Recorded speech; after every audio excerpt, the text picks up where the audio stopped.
Amén, alabado sea el Señor.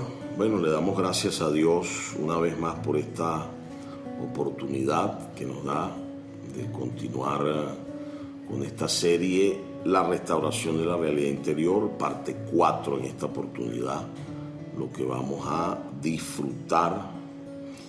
Y quisiera hacer una oración antes de continuar con el tema, dándole gracias a Dios por su infinito amor, su infinita misericordia, su fidelidad, todo lo que el Señor nos ha permitido vivir todo este tiempo, cómo Dios nos ha sustentado a través de su palabra, a través del hablar por los profetas, su presencia. Bueno, realmente tenemos mucho por qué dar gracias. También queremos orar por aquellos hermanos que han perdido seres queridos en este tiempo. Realmente ha sido un año difícil, pero acompañado de mucho sustento de Dios por su palabra, y por esto también debemos agradecer. Señor, nosotros te alabamos en esta mañana, esta tarde, te bendecimos, te damos toda gloria, honra, alabanza, adoración. Gracias por este tiempo que tú nos has sustentado a través de tu palabra. Realmente es ella la que nos sustenta, la que nos sostiene. Bendice cada hogar de tus iglesias en Venezuela, cada familia, aquellos que han perdido seres queridos. Oramos para que tú seas el consuelo, el sostén, que tu gracia pueda abundar grandemente, Señor. Bendice cada ministerio de jóvenes, ministerio de niños, ministerio de adolescentes, ministerio de matrimonios, ministerio de adolescentes. Gracias, Señor, por esta oportunidad. Bendice a cada siervo tuyo que te sirve en cada espacio que tú le has permitido servir. Amén. Bueno, mis hermanos, y nosotros quedamos la vez pasada en el capítulo 9, ya al final.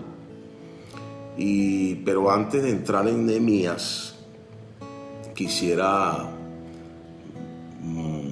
hacer un pequeño recuento de lo que ya hemos visto. Y en esta historia nosotros vemos que Dios liberó al pueblo porque quería restaurarlos. Y una vez restaurados, lograr su expresión. Sabemos que el deseo del corazón de Dios está puesto en alcanzar su expresión a través de nosotros, su iglesia, a través de su pueblo.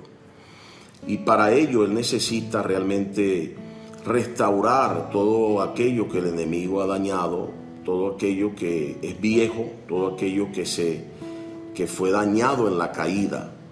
Y muchas de esas cosas pues nos impiden que este trabajo que Dios está haciendo a través de nosotros se cumpla, precisamente porque hay cosas en nuestro corazón que no permiten que el Espíritu Santo pueda operar de manera clara. En la comunión pasada vimos, a la luz de Deuteronomio, que el propósito de Dios al pasarnos por las dificultades es para limpiarnos, purificarnos. Quisiera que leyéramos Deuteronomio capítulo 8, versículo 2 al 3.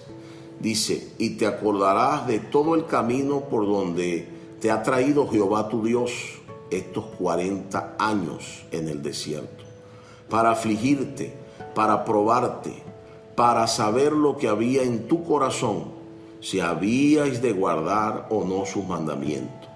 Y te afligió y te hizo tener hambre, y te sustentó con maná, comida que no conocías tú ni tus padres la habían conocido, para hacerte saber que no solo de pan vivirá el hombre, mas de todo lo que sale de la boca de Jehová vivirá el hombre. Aquí vemos claramente cómo es importante apreciar la palabra con una actitud interior adecuada, y la importancia de la oración de manera genuina, sin argumentos y arrogancia delante del Señor. Precisamente esta manera como Dios actúa, que muchas veces nosotros o casi nunca la entendemos, porque el hombre está programado para pensar que todo lo bueno es de Dios y todo lo malo es de Satanás. Casi nunca pensamos que algo negativo que ocurra en nuestra vida es para bien. Y es por eso que necesitamos conocer los caminos de Dios para poder entender cuándo Él está operando salvación en nuestra vida. Bendito sea el Señor. Y es por eso, amados hermanos, que nosotros necesitamos comprometernos con Dios. Necesitamos estar conscientes de que hay una gran necesidad en nosotros de ser purificados, de ser limpiados. Porque aunque hayamos nacido en el Evangelio, fíjense, hay personas que nacieron en el Evangelio, pero eso no quiere decir que no tengan problemas en su interior. ¿Por qué? Porque este camino, aquí en Deuteronomio vemos que el pueblo caminó 40 años de manera literal. En nuestro caso, en nuestra carrera cristiana, en nuestra vida en esta tierra, está llena de muchos conflictos, complejos, situaciones interiores, problemas entre los hermanos, problemas con nuestros padres, problemas con nuestros hermanos, problemas con nuestros hijos, problemas con nuestras esposas. Y todas estas cosas, si no las llevamos delante del Señor de manera genuina, terminan dañando nuestro corazón, terminan afectando nuestra vida en sus tres partes, espíritu, alma y cuerpo. Y terminamos, amados hermanos, contaminados en nuestro ser. Y estas cosas le impiden a Dios trabajar, porque es como cuando una ventana se llena de polvo. Ella tiene la capacidad de irradiar la luz que entra de afuera, pero cuando está sucia, ella pierde esa función. Y es lo que Dios quiere hacer realmente con nosotros. Dios quiere limpiarnos, pero para ello nosotros tenemos que tener la disposición de tratar con esas cosas y no crear corazas en nuestras vidas o de alguna manera maneras de defendernos, crear argumentos que al final nos hacen arrogantes porque no queremos reconocer que tenemos ciertas dificultades. Aquí en Nehemías capítulo 9 verso 38 dice: a causa pues de todo esto nosotros hacemos fiel promesa y la escribimos, firmada por nuestros príncipes, por nuestros levitas y por nuestros sacerdotes. Aquí vemos que después que el pueblo, como vimos en la comunión pasada, después que el pueblo reconoció todo lo que había acontecido, inclusive con sus padres, porque muchos de estos que están aquí nacieron en cautiverio, nacieron estando cautivos por Egipto y por los babilónicos, en este caso, y ellos, y por los asirios, y ellos habían conocido lo que Dios había hecho con sus padres, y en esta oración que ellos hacen, en el contexto, ellos quieren hacer un pacto, quieren tener un nuevo comienzo. Amados hermanos, es importante que nosotros podamos estar abiertos y saber que Dios siempre nos da la oportunidad de tener un nuevo comienzo. Bendito sea el Señor. No nos cerremos, no nos condenemos, no permitamos que el enemigo meta cosas en nuestra mente, porque nuestro Dios es un Dios de oportunidades. Y Él siempre está dispuesto a darnos la oportunidad de tener un nuevo comienzo. Ahora es importante que nosotros podamos aprovechar esas oportunidades, que nosotros podamos aprovechar eso que el Señor nos da, para que el Señor pueda entonces bendecirnos. Seguimos entonces aquí, dice el versículo 38, que los que firmaron, aparece un orden maravilloso aquí. Este orden dice que los que firmaron fueron los príncipes, los levitas y los sacerdotes. Y aquí vemos la importancia de comprometernos con Dios en este tiempo del fin, principalmente de parte del liderazgo. Yo quiero que vayamos al libro de Josué. Josué capítulo 4. Me gustaría leer algunos versículos a partir del versículo 10. Dice lo siguiente: y los sacerdotes que llevaban el arca se pararon en medio del Jordán hasta que se hizo todo lo que Jehová había mandado a Josué que dijiste al pueblo, conforme a todas las cosas que Moisés había mandado a Josué, y el pueblo se dio prisa y pasó. Y cuando todo el pueblo acabó de pasar, también pasó el arca de Jehová y los sacerdotes en presencia del pueblo. También los hijos de Rubén y los hijos de Gad y la media tribu de Manasés pasaron armados delante de los hijos de Israel, según Moisés les había dicho. Como 40,000 hombres armados listos para la guerra pasaron hacia la llanura de Jericó delante de Jehová. En aquel día Jehová engrandeció a Josué a los ojos de todo Israel, y le temieron como habían temido a Moisés todos los días de su vida. Luego Jehová habló a Josué diciendo: manda a los sacerdotes que lleven el arca del testimonio, que suban del Jordán. Y Josué mandó a los sacerdotes diciendo: subid del Jordán. Y aconteció que cuando los sacerdotes que llevaban el arca del pacto de Jehová subieron de en medio del Jordán, y las plantas de sus pies de los sacerdotes estuvieron en lugar seco, las aguas del Jordán se volvieron a su lugar, corriendo como antes sobre todos los bordes. Y el pueblo subió del Jordán el día 10 del mes primero, y acamparon en Gilgal, al lado del oriental de Jericó. Y Josué erigió en Gilgal las 12 piedras que habían traído del Jordán. Y habló a los hijos de Israel diciendo: cuando mañana preguntaren vuestros hijos a sus padres y dijeren: ¿qué significan estas piedras?, declararéis a vuestros hijos diciendo: Israel pasó en seco por este Jordán, porque Jehová vuestro Dios sacó las aguas del Jordán delante de vosotros, hasta que habíais pasado a la manera que Jehová vuestro Dios lo había hecho en el Mar Rojo, el cual sacó delante de nosotros hasta que pasamos, para que todos los pueblos de la tierra conozcan que la mano de Jehová es poderosa, para que temáis a Jehová vuestro Dios todos los días. Aquí vemos una historia. Yo no voy a pararme en resaltar muchos puntos que pudiésemos ganar en este capítulo 4 de Josué, pero quiero resaltar exactamente el principio de que el liderazgo debe tomar la delantera en cuanto al compromiso con Dios. Número 1, aquí el compromiso se refiere a creer lo que Dios habla a través de los profetas.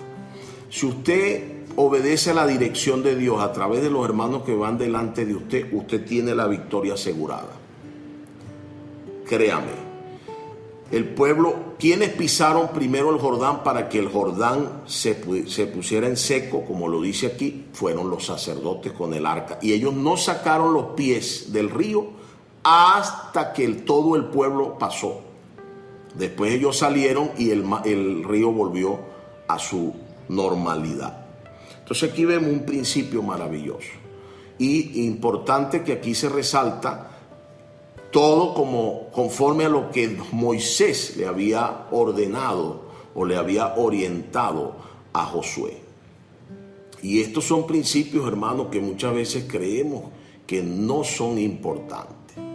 Pero déjeme decirle que si no hay un liderazgo comprometido, si no hay un liderazgo que aprenda a promover lo que el Señor está hablando a través de sus profetas, el mover actual, todo lo que el Señor nos ha dirigido este tiempo, es por eso que muchas veces no hay avance. La falta de avance muchas veces en ciertas localidades, en ciertas microrregiones o regiones de un país, se deben a que no hay ese principio, no está bien claro entre el liderazgo. Entonces nosotros necesitamos aprender esto. Quiero leer en el capítulo 10 de Nehemías, el versículo 1, dice: los que firmaron fueron Nehemías, el gobernador, hijo de Acalías, y Sedequías. Aquí vemos el gobernador, a Nehemías y al gobernador. En el versículo 8 vemos Maasías, Bilgai, Semaías. Estos eran sacerdotes. Aquí están los sacerdotes. Primero el gobernador, Nehemías, luego el sacerdote.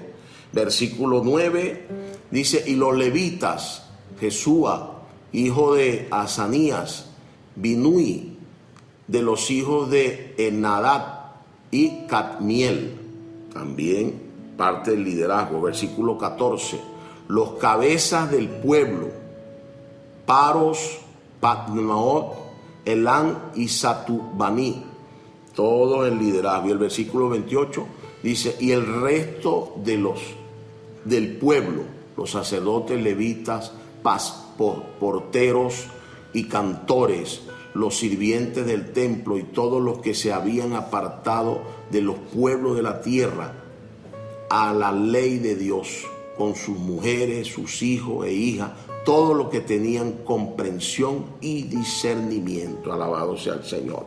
Entonces aquí vemos la importancia, hermano, de que tengamos un liderazgo comprometido con el mover actual, comprometido con lo que es nuestro.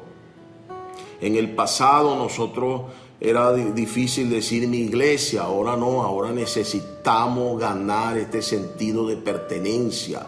La iglesia es nuestra, debemos luchar por nuestra ciudad, por nuestra región, por nuestro sector. Y todo esto tiene que ver con un compromiso que adquirimos delante del Señor y de tratar con las cosas que nos impiden avanzar. Señor Jesús, esto es bien importante, amados hermanos, porque de lo contrario nosotros tendremos una pérdida muy grande y estamos ya en los tiempos del fin. El versículo 29 de Nehemías seguimos, que es importante que el siguiente punto está relacionado con la palabra de Dios. Dice el versículo 29, se reunieron con sus hermanos y sus principales para protestar y jurar que andarían en la ley de Dios que fue dada por Moisés, siervo de Dios, y que guardarían y cumplirían todos los mandamientos, decretos y estatutos de Jehová nuestro Señor. Alabado sea el Señor. Aquí vemos entonces que es importante que nosotros tengamos claro que para hacer la voluntad de Dios depende mucho de nuestra visión. Y esta visión depende de nuestra relación con la palabra y la oración. Alguien que no se relaciona con la palabra de Dios y tampoco ora, es decir, cuando hablo de orar, no es esa oración a la que muchas veces estamos acostumbrados de Señor, gracias, papá. No, estamos hablando de sentarse, tomar un tiempo para leer la Biblia y orar, hablar con el Señor conforme a lo que leímos. Por ejemplo, en el alimento diario siempre aparece leer con oración. Qué maravilloso es que usted tome un tiempo en el día y usted pueda orar con esa palabra que recibió del día del alimento diario. Estoy seguro que usted va a recibir luz. Estoy seguro que usted va a recibir fortaleza. Estoy seguro que usted va a recibir consuelo. Estoy seguro que usted va a recibir exhortación. Y estoy seguro que usted va a ser edificado. Pero es necesario que tengamos esa disposición. De otra manera nosotros no lograremos hacer la voluntad de Dios. Otra cosa importante en este versículo, conforme a la palabra que fue dada por Moisés, siervo de Dios. Se necesita reconocer a los hermanos que van delante de usted como siervos de Dios. De esta manera usted podrá realmente recibir sus orientaciones con humildad y con mansedumbre. Nuestra entrega y consagración tienen que ser el resultado de nuestra restauración y convicción interior. No es un asunto exterior, no es algo de apariencia, es un asunto que resulta de su comunión con la palabra, que lo restaura, lo lava, y su comunión con Dios en oración, que lo alumbra, lo ilumina para que usted tenga un vivir normal de iglesia. Y recuerde que la vida de iglesia no solamente es la vida de reuniones, es su vida familiar, su vida social, todo lo que tiene que ver con su vida es la vida de la iglesia. Pero todo esto depende de nuestra consagración, de nuestra relación con la palabra y nuestra relación con Dios a través de la oración. Si esto no existe, hermano, perdóneme, pero lo que usted pueda expresar será mera apariencia. Cuando venga la prueba, usted no va a soportar. porque usted tiene una vida superficial. Yo quiero exhortarle en este día a que usted trabaje la vida interior. Usted pueda trabajar lo interior en su ser para que realmente el resultado sea una vida de iglesia normal, donde usted no tiene apariencia, donde usted es una persona de una sola pieza, íntegra para el Señor, con errores. ¿Cómo no? Sería injusto si Dios nos pidiera que no erráramos. El problema no es ese. El problema es tener la sensibilidad de inmediatamente arrepentirnos frente al error y no crear argumentos como hizo Adán y Eva en el huerto, que enseguida buscaron hojas de higuera y se escondieron. Nosotros no debemos hacer tal cosa, sino abrir nuestro corazón al Señor.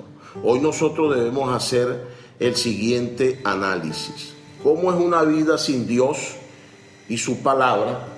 ¿Y cómo es una vida con Dios y su palabra? En Deuteronomio capítulo 30, me gustaría que fuéramos una vez más al libro de Deuteronomio, porque Deuteronomio nos habla mucho de la experiencia del pueblo de Israel en el desierto y también de la experiencia del pueblo de Israel con el Señor. Deuteronomio capítulo 30, versículo 15 al 18. Bendito sea el nombre del Señor. Deuteronomio 15 dice así: mira, yo he puesto delante de ti hoy la vida y el bien, la muerte y el mal, porque yo te mando hoy que ames a Jehová tu Dios, que andes en sus caminos y guardes sus mandamientos, sus estatutos y sus decretos, para que vivas y sea multiplicado, y Jehová tu Dios te bendiga en la tierra en la cual entras para tomar posesión de ella. Mas si tu corazón se apartase y no oyeres y te dejares extraviar y te inclinares a dioses ajenos y les sirvieres, yo os protesto hoy que de cierto pereceréis, no prolongaréis vuestros días sobre la tierra donde vais pasando el Jordán para entrar en posesión de ella. Aquí vemos, hermano, que hay un resultado cuando nosotros vivimos para el Señor o vivimos sin el Señor. A los cielos y a la tierra llamo por testigo, versículo 19. Hoy contra vosotros que os he puesto delante la vida y la muerte, la bendición y la maldición.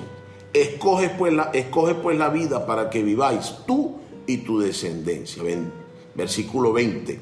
Amando a Jehová tu Dios, atendiendo a su voz y siguiéndole a Él, porque Él es vida para ti y prolongación de tus días, a fin de que habites sobre la tierra que juró Jehová a tus padres, Abraham, Isaac y Jacob, y les había de dar. Alabado sea el Señor. Que les había de dar.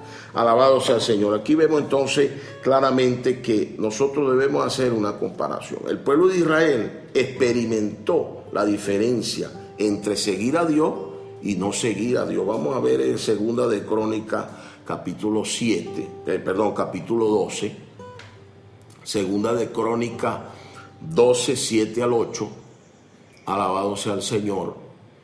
Dice: y cuando Jehová vio que se habían humillado, fue palabra de Jehová a Semaías, diciendo: se han humillado, no los destruiré, antes los salvaré en breve, y no se derramará mi ira contra Jerusalén por mano de Sisac.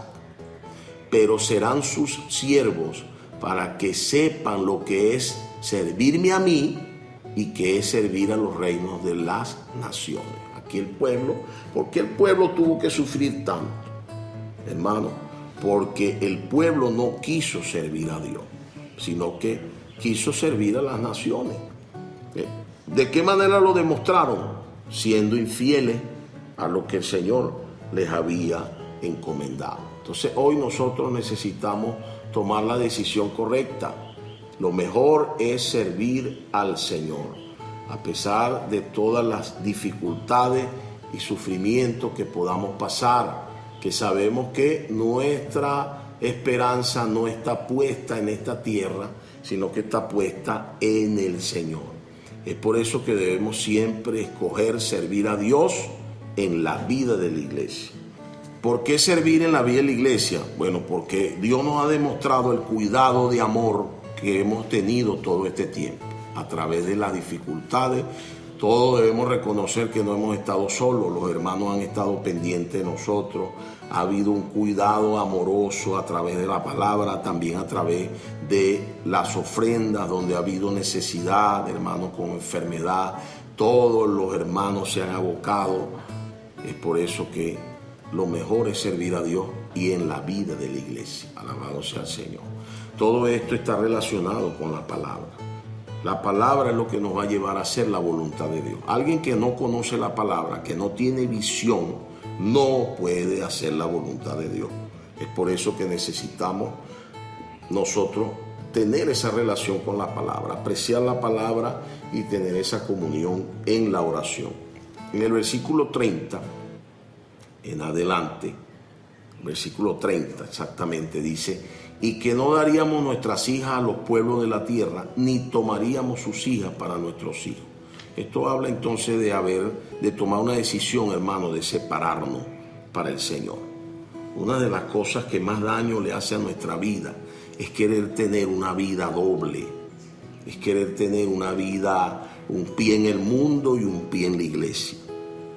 Ser como el camaleón, tomar el color que se quiere, o sea, me adapto al ambiente donde estoy.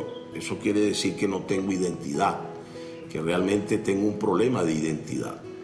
Entonces es necesario que nosotros tratemos con esto. Nosotros no podemos entregar lo que Dios nos ha dado al mundo. Aquí se refiere a los hijos, ¿cierto? Pero podemos aplicarlo a algo que salió de nosotros, ¿cierto?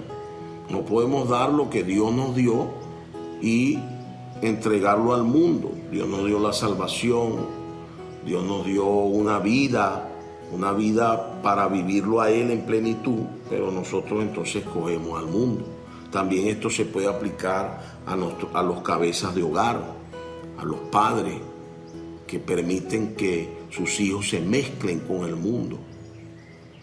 No podemos permitir que nuestros hijos sean entregados al mundo y tampoco podemos traer el mundo para nuestros hogares, ¿cierto? Teniendo prácticas mundanas, prácticas que realmente sabemos que son paganas y seguimos practicándolas ahora con la excusa de que hay que ser humano, que hay que ganar a la gente. Tenga cuidado con eso, equilibrado, hay que ser equilibrado, porque quien salva es Cristo, nosotros no salvamos a nadie. Y si atraemos a las personas a nosotros, en algún momento se van a decepcionar, porque nosotros no somos perfectos. El único perfecto es el Señor. Aquí en Deuteronomio capítulo 7, volvemos al libro de Deuteronomio, en el capítulo 7, nosotros vamos a leer desde el versículo 1 al 8, Deuteronomio 7, del 1 al 8. Dice: cuando Jehová tu Dios te haya introducido en la tierra en la cual entrarás para tomarla, y haya echado delante de ti a muchas naciones, al Eteo, al Jereseo, al Amorreo, al Cananeo, al Fereceo, al Heveo, al Jebuseo, 7 naciones mayores y más poderosas que tú, y Jehová tu Dios las haya entregado delante de ti y las haya derrotado, las destruirás del todo. No harás con ellas alianza ni tendrás de ellas misericordia, y no emparenterás con ellas. No darás tus hijas a sus hijos, ni tomarás a sus hijas para tus hijos, porque desviarán a tus hijos de en pos de mí, y servirán a dioses ajenos, y el furor de Jehová se encenderá sobre vosotros y te destruirá pronto. Mas así habéis de hacer con ellos: sus altares destruiréis y quemaréis, sus estatuas y destruiréis sus imágenes de acera, y quemaréis sus esculturas en el fuego, porque tú eres pueblo santo para Jehová tu Dios. Jehová tu Dios te ha escogido para hacerle un pueblo especial, más que todos los pueblos que están sobre la tierra. no por ser vosotros más que todos los pueblos os ha querido Jehová y os ha escogido, pues vosotros erais el más insignificante de todos los pueblos, sino por cuanto Jehová os amó y quiso guardar el juramento que juró a vuestros padres, os ha sacado Jehová con mano poderosa y os ha rescatado de servidumbre de la mano del faraón, rey de Egipto. Qué maravilloso, hermano. ¿Cómo nosotros vamos a ignorar todo lo que el Señor ha hecho con nosotros? ¿Qué es lo que pasa cuando nosotros no obedecemos a esto? Cuando dejamos que el mundo se meta en nuestra casa, cuando dejamos que el mundo se meta en nuestra vida y nos gane espacio en nuestro corazón. Señor Jesús, acarreamos maldición sobre nosotros.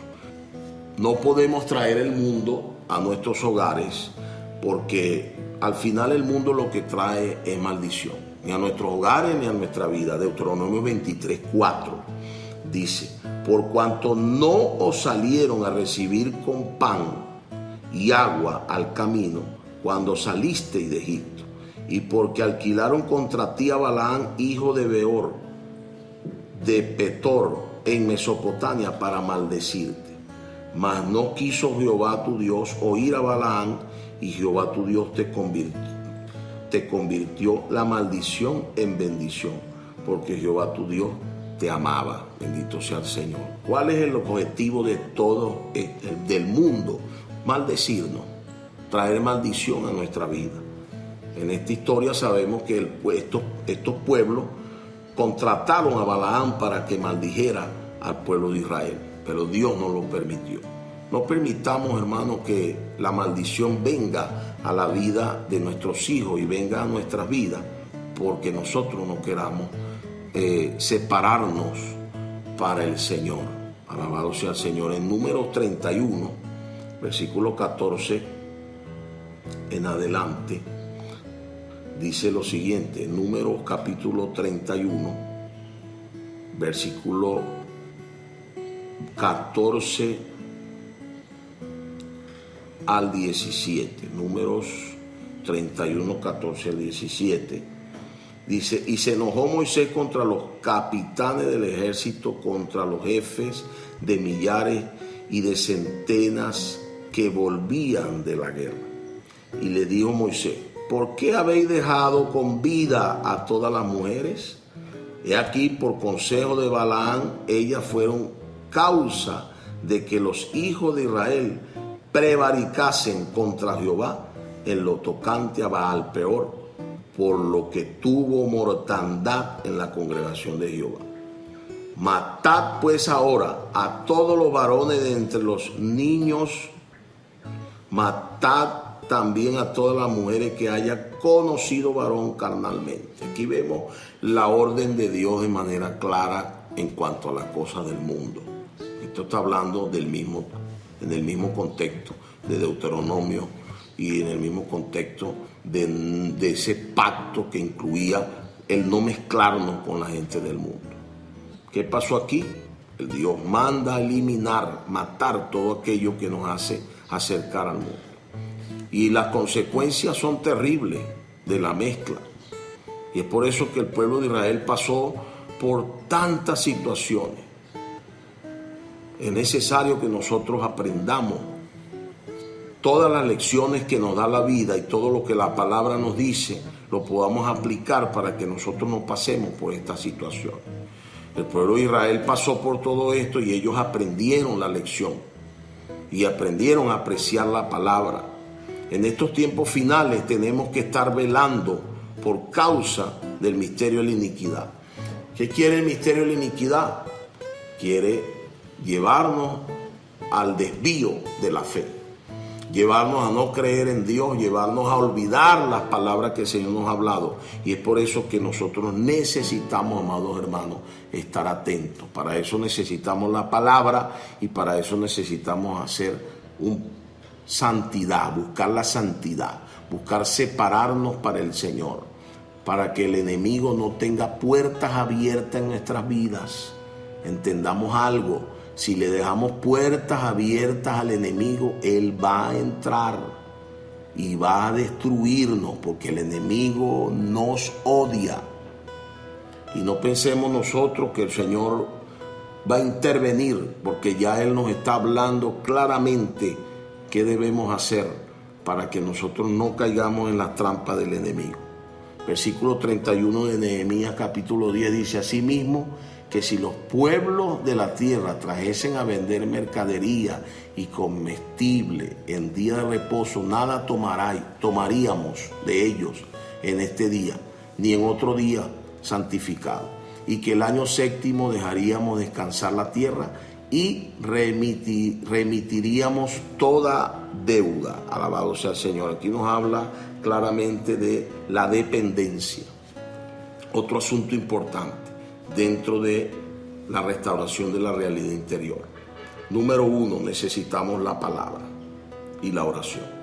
Número 2, necesitamos separarnos cada día más para Dios y no mezclarnos con este mundo, porque mientras más nos mezclamos con el mundo, más somos atraídos por él, y mientras más mezclados estamos con el mundo, más posibilidad tenemos de ser engañados por el enemigo. La tercera cosa es la importancia de la dependencia, de descansar en el Señor en medio de las situaciones que nos agobian, como por ejemplo la escasez, la falta de algunas cosas. Nosotros vamos a permanecer dependiendo del Señor, creyendo que Dios nos va a sustentar, creyendo que Dios nos va a suplir. Alabado sea el Señor. Otro punto importante dentro de la restauración de la realidad interior es el asunto de la ofrenda, de las ofrendas. Vamos a leer el verso 32. Nos impusimos además por ley el cargo de contribuir cada año con la tercera parte de un ciclo para la obra de la casa de nuestro Dios. Es el versículo 32. El versículo 33 dice: para que el pan de la propiciación y para la ofrenda continua, para el holocausto continuo, los días de reposo, las nuevas lunas, las festividades y para las cosas santificadas y los sacrificios de expiación por el pecado de Israel y para todo el servicio de la casa de nuestro Dios. Aquí vemos la importancia de ofrendar para cuidar, amados hermanos, las necesidades de la casa de Dios. Vamos a ver Éxodo capítulo 30. Éxodo 30, versículo 12 al 16. Dice: cuando tomes el número de los hijos de Israel conforme a la cuenta de ellos, cada uno dará a Jehová el rescate de su persona cuando los cuentes, para que no haya en ellos mortandad cuando los hayas contado. Esto dará todo aquel que sea contado, medio ciclo conforme al ciclo del santuario. El ciclo es de 20 geras, la mitad de un ciclo será la ofrenda a Jehová. Todo el que sea contado de 20 años arriba dará la ofrenda a Jehová. Ni el rico aumentará, ni el pobre disminuirá del medio ciclo, cuando dieren la ofrenda a Jehová para hacer expiación por vuestra persona. Y tomarás de los hijos de Israel el dinero de las expiaciones y lo darás para el servicio del tabernáculo de reunión, y será por memorial a los hijos de Israel delante de Jehová para hacer expiación por vuestros pecados.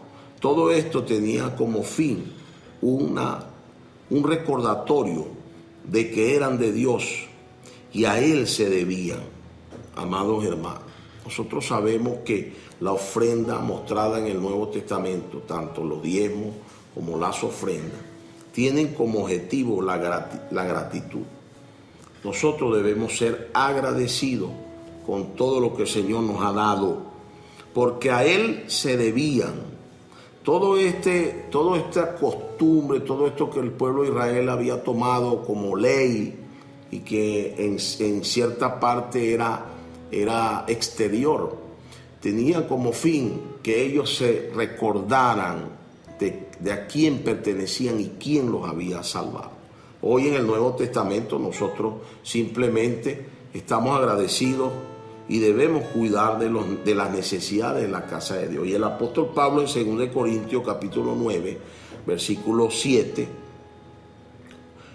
8, 10 al 12, vamos a leer el 7, luego el 8 y luego del 10 al 12. Dice: cada uno dé como propuso en su corazón, no con tristeza ni por necesidad, porque Dios ama al dador alegre.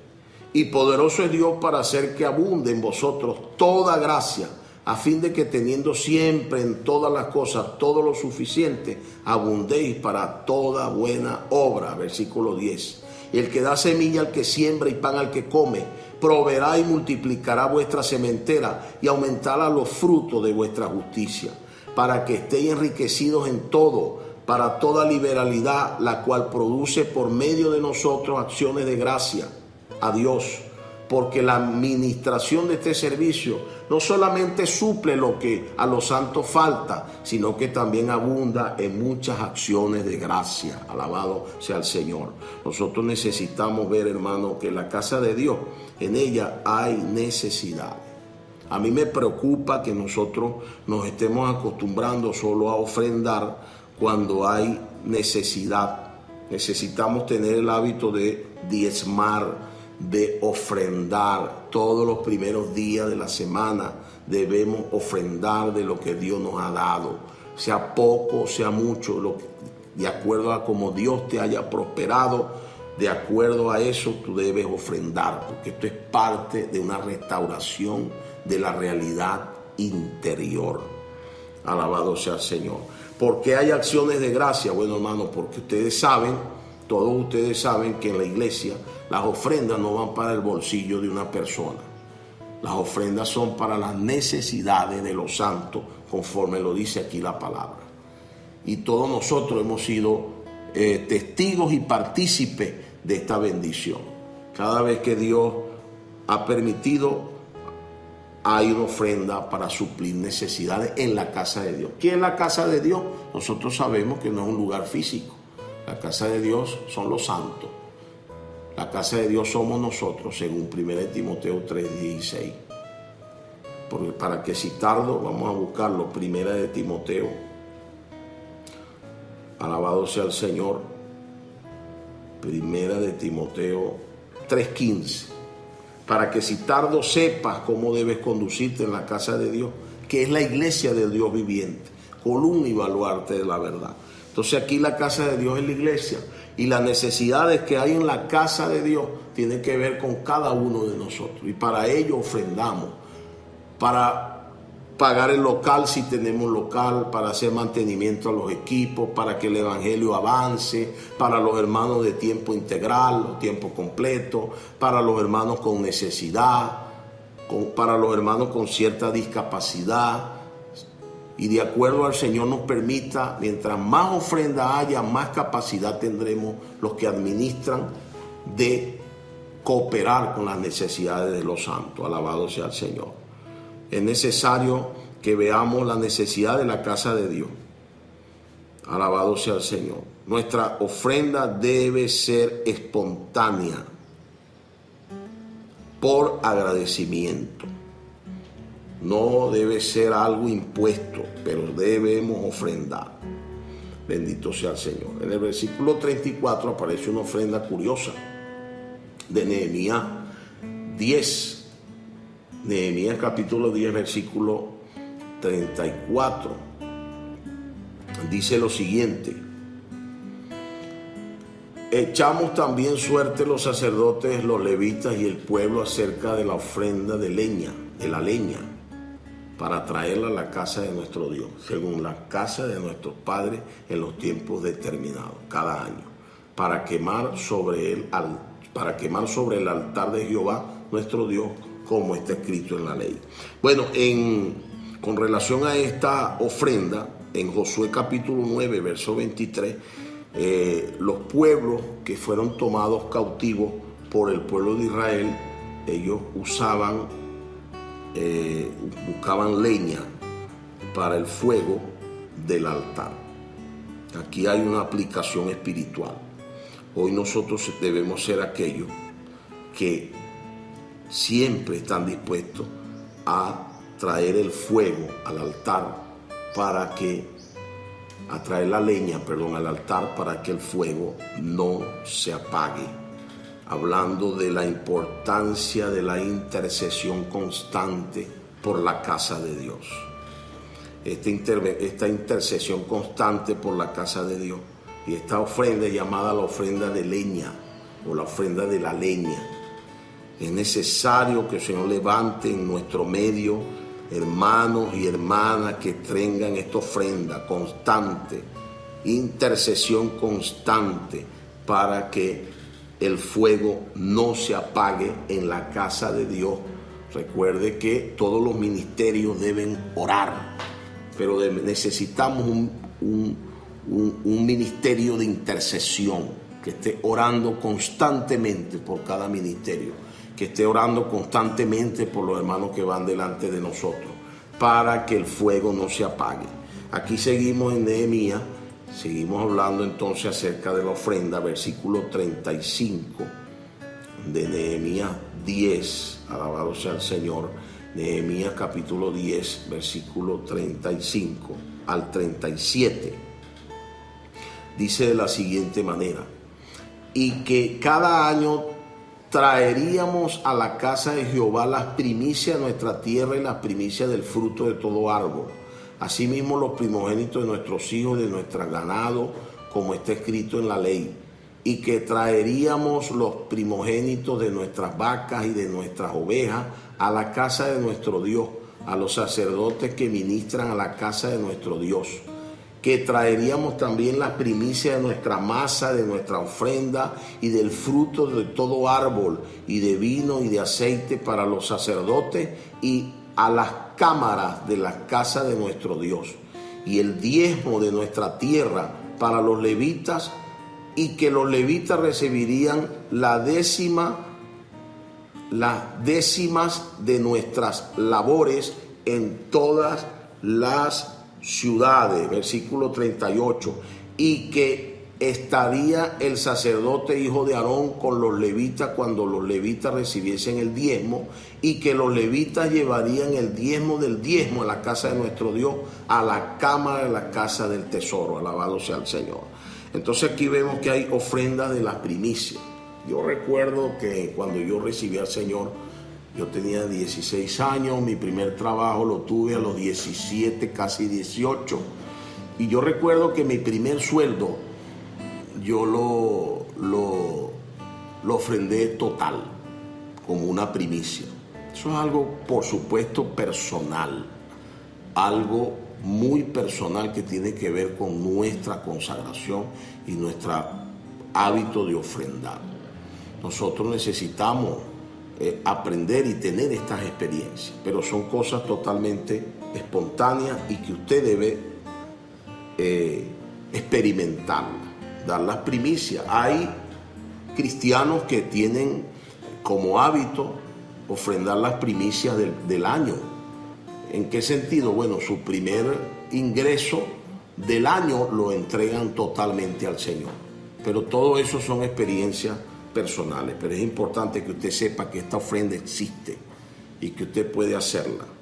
Aparece el diezmo y aparece el diezmo de diezmo, que es lo que nosotros llamamos casa de Aarón, ¿verdad? Que es el diezmo del diezmo que recibe cada iglesia de su alfolí. Esto va a la obra, para la obra también administrarlo.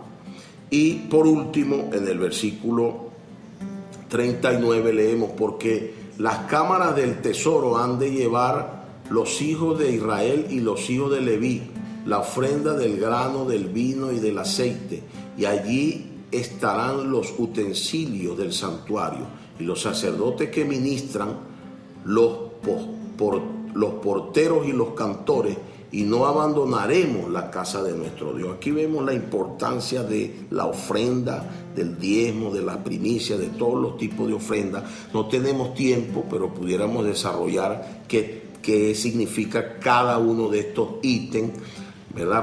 Dándole una aplicación espiritual. Pero yo quiero terminar con lo siguiente: la importancia de no olvidar las necesidades de la casa de Dios. Por eso es necesario y es importante que nosotros tengamos como hábito ofrendar. Y no solamente ofrendar cuando hay necesidades en la casa de Dios. Al contrario, debemos siempre ofrendar para que no haya necesidad de pedir. Pero muchas veces se tiene que pedir un voto: hermano, vamos a levantar una ofrenda para tal cuestión. ¿Por qué pasa esto? Porque nunca hay para resolver. Entonces es necesario que tomemos el hábito de ofrendar de manera espontánea y continua a las necesidades de la casa de Dios.